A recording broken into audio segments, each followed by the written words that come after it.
Well, it is time now for our weekend health roundup. And the big story this week is the continued outbreak of the avian influenza, or also known as bird flu. That's in dairy cows and poultry flocks all across the U.S., which has also infected other animals and even some humans. Joining us now is ABC News medical contributor and pediatrician at Stanford Children's Health, Dr. Patel. Always great to have you here, my friends. A lot to clear up about this outbreak. First, kind of break down what exactly is bird flu. What are some possible signs? What are symptoms? What do folks need to know here?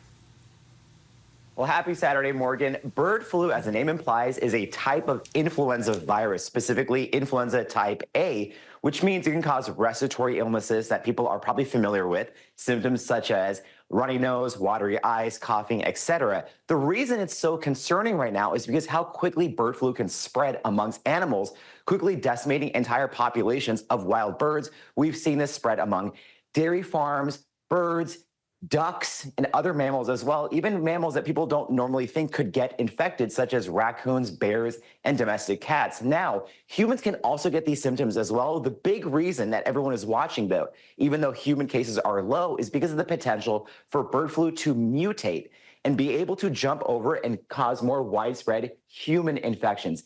That's what the big concern is, especially given the fact that throughout history, so many infectious disease outbreaks are thought to have originated in animals. Yeah, certainly concerning as you're explaining it there. But so with that said, how worried should people be that they'll catch this bird flu? Should people be scared that this could become another pandemic? I mean, what are we looking at here? We're not about fear when we talk about medical stories. I just want people to be empowered and to be paying attention. Now, we need to be absolutely tracking cases, because if we let a virus replicate in the wild, there's a possibility that it may mutate and jump over and infect humans. But people should be realistic and realize that right now, cases in humans are low, and there are no documented cases of human-to-human transmission. The CDC reports that there's 67 cases in humans, 1 fatality, and that's only the numbers we know about. We should be testing and surveilling a little bit more. But again, the people who are most at risk are those who might be coming in contact with sick or dead animals, such as people working in farms, working with dairy cattle, and so forth. So if you are at risk because you're working with these populations, it's important to wear PPE, personal protection. And as always, to pay attention to any animals you may see who are sick or who are dead. You want to make sure you're taking precautions. And Morgan, it's important to note as well that bird flu could be found in undercooked dairy products and unpasteurized milk. So we've got to make sure that you are paying attention to what you're consuming as well as this outbreak is happening. Such a good reminder. And since the price of eggs is going up and people might be a little, afraid to eat eggs, right? Right now, what egg alternatives would you suggest people use in their food?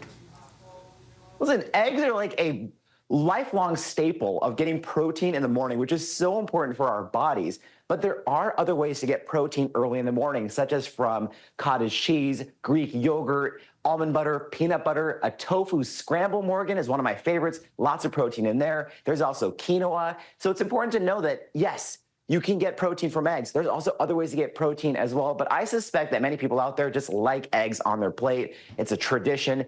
That is why if we want to keep the price of eggs low, we got to be paying attention to what's happening globally as it comes to bird flu. And Morgan, one thing that we don't yet know the outcome of is what's going to happen now that we're not part of the WHO and there's a block on Federal Health Agency communication. So all eyes on bird flu right now, not just with respect to animal populations, our health, our healthcare system, but also when it comes to the price of good old hearty eggs. Well, all eyes on that, but then all eyes are on that tofu scramble that you just said. Give me the recipe for that. Send that to me. Done. Consider it done. Thank you, my friend. Dr. Patel, thank you as always.